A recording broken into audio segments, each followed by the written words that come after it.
What in the hell?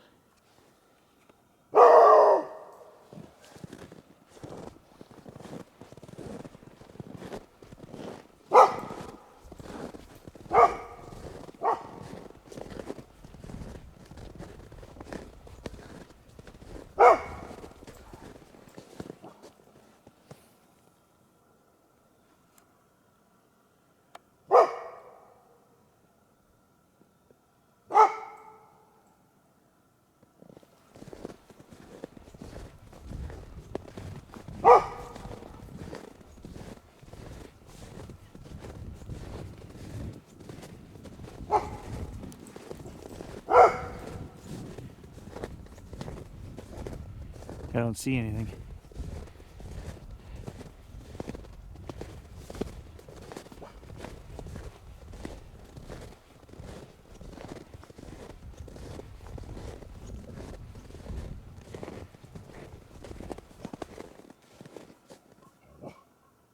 There's the ravens. Right on cue. I just heard them up there somewhere.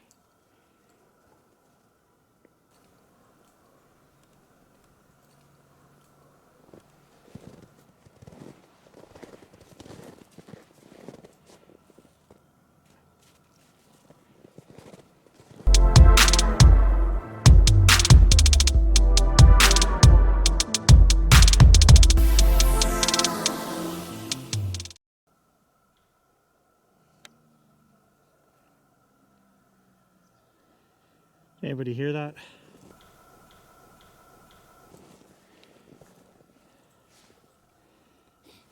There was a knock from back here while we were just filming across the swamp over there. The weird thing is, I thought I heard a voice, guys, right before the dog started barking. And I thought somebody must be coming down the trail. There's nobody here.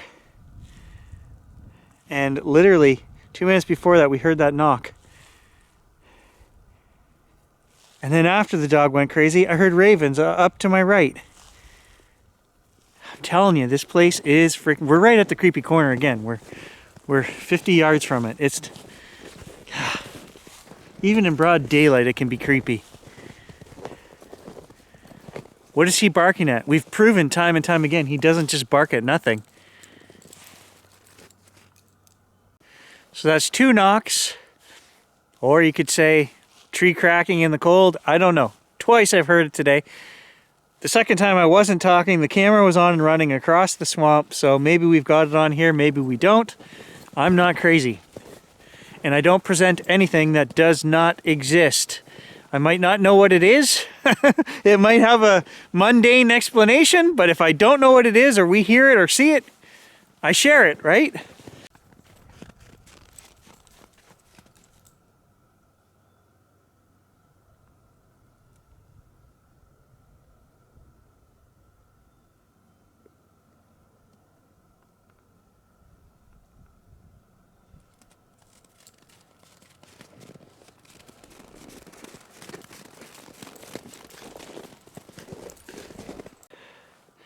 I'm just kind of filming over my shoulder for a minute because that's where he was just barking and freaking out. I'm going to amplify. I'm going to go back and amplify that because we were recording. I swear I heard a voice.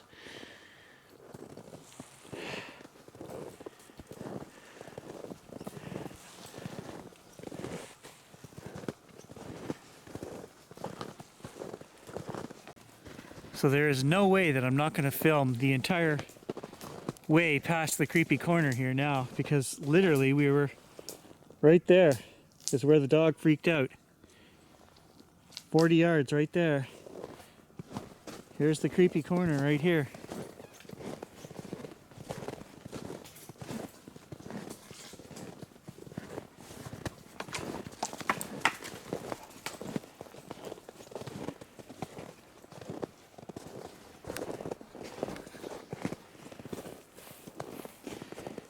There are only my tracks coming by.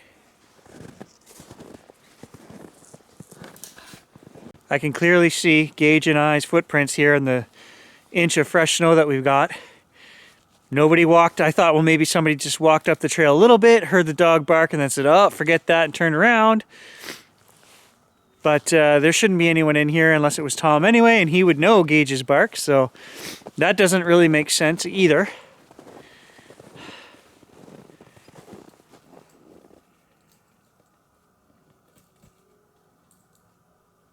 You can hear the train whistle. I know you guys here at this corner are familiar with the train. You guys told me you were. CNN, but that's not right. CNN came after the Thornlow station, so you guys were wrong.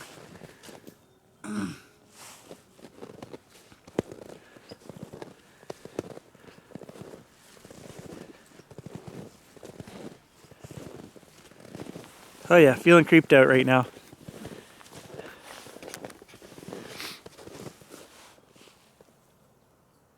The day we came across the porcupine on the trail, Gage ran right up to him and was sniffing him.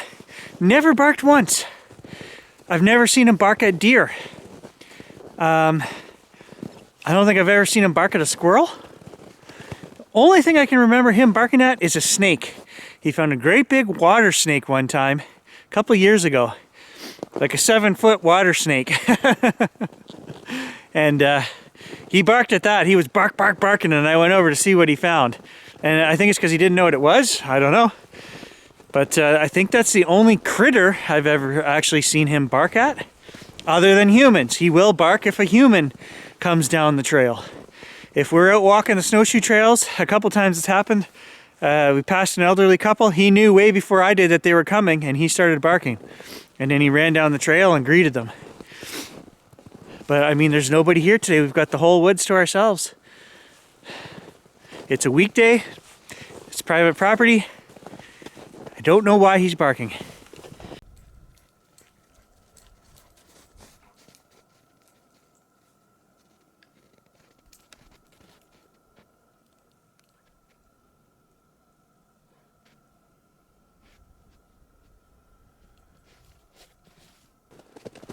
He keeps looking back in that same direction. Essentially, the trail comes out of the swamp and it goes like that, makes a big S, goes to the creepy corner, and then comes back here. And he keeps looking.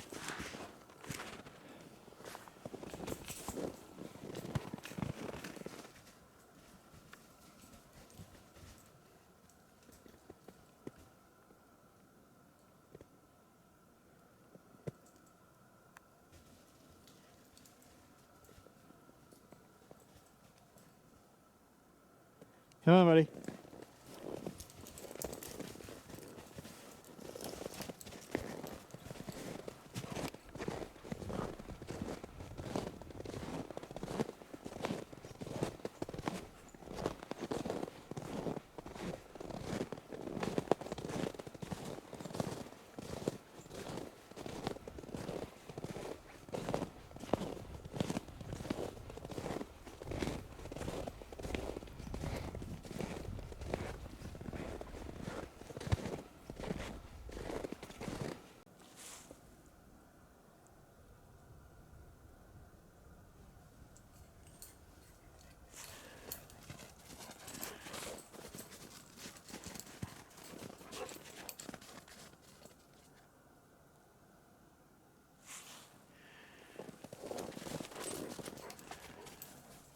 Gage heard it too.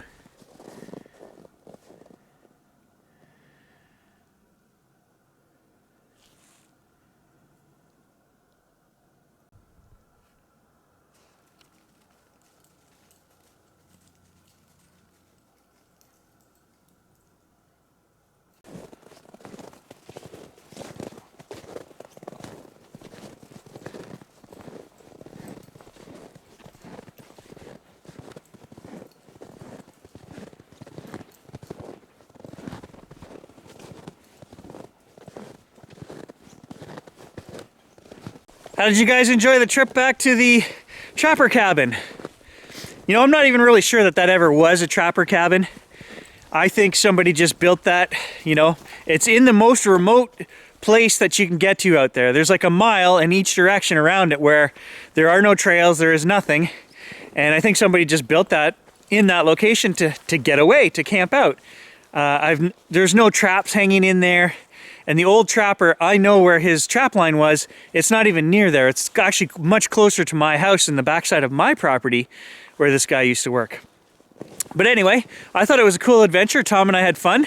And you guys pointed out something I completely missed in that video, which we were standing there talking and Tom's opening up the jars of hardware and nails and whatever was left on the shelf. And a squirrel, it's a great big squirrel, runs up the post behind us. And Finley noticed it. She looked at it. We never heard it or saw it when we were making the video, so good on you guys for watching the background. So as it warms up out here in the woods over the next month, Tom and I have talked about doing a camp out, and I think I'm gonna set up a tent. Maybe we'll do a live session from the creepy corner, and I'll try to sleep out with the audio recorder running all night. Maybe we'll set up the parabolic dish just pointed away from the tent. We'll set up our little Olight bulbs. We'll do a spirit box session, and then Gary will try to sleep in the tent. But it's got to get warm enough for that to happen. We're still going down to minus 25 at night here, and yeah, I could stay in a tent at minus 25, but I'm not going to sleep. I'll tell you that. It's pretty darn cold, and I don't have any buddy heater or anything like that that I would put in a tent, so I'm pretty much waiting until it warms up. You know, minus 10, I'm going to do this right. I'm going to bring my futon mattress and everything. Like, Gary's not roughing it. If I'm going to do this, I'm going to throw everything in the sled for the snow machine. We'll tow everything out there. I got a great big futon mattress that I kept for 20 years. When we got rid of the futon, the mattress is fantastic. And instead of putting a blow-up mattress on the floor, sometimes when we have guests over, we just use that futon mattress. It's great. It's also great for camping. So I'll just throw all the supplies in the trailer. We'll trailer everything out to the creepy corner and do it. Comment below. Should Gary do a spirit box session and then sleep at the creepy corner? I gotta do both. And I don't know that I could do both. I don't know if I would, depending on what comes through the spirit box, you know? The only place I'm seeing to put a tent is like right here.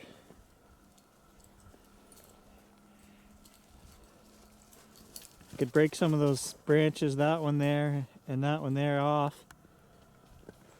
And there's enough room to put a 3-man tent right there. And it looks fairly flat. And we're right beside the creepy rock right there, so.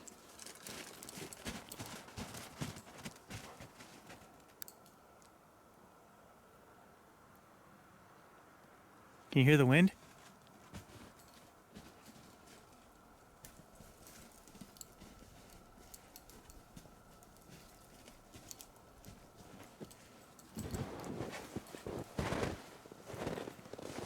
Kind of makes me rethink doing a spirit box session and staying at the creepy corner, guys.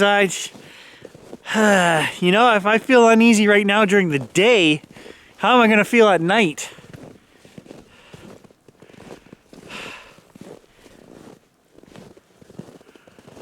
Not like staying. That's how I think this guy's going to feel about that. But I guess as it warms up, we'll attempt it. I make no promises, guys, that I'll actually make it through a night out there, but it's on my list to do. Thanks for watching, guys. We'll catch you in the next adventure.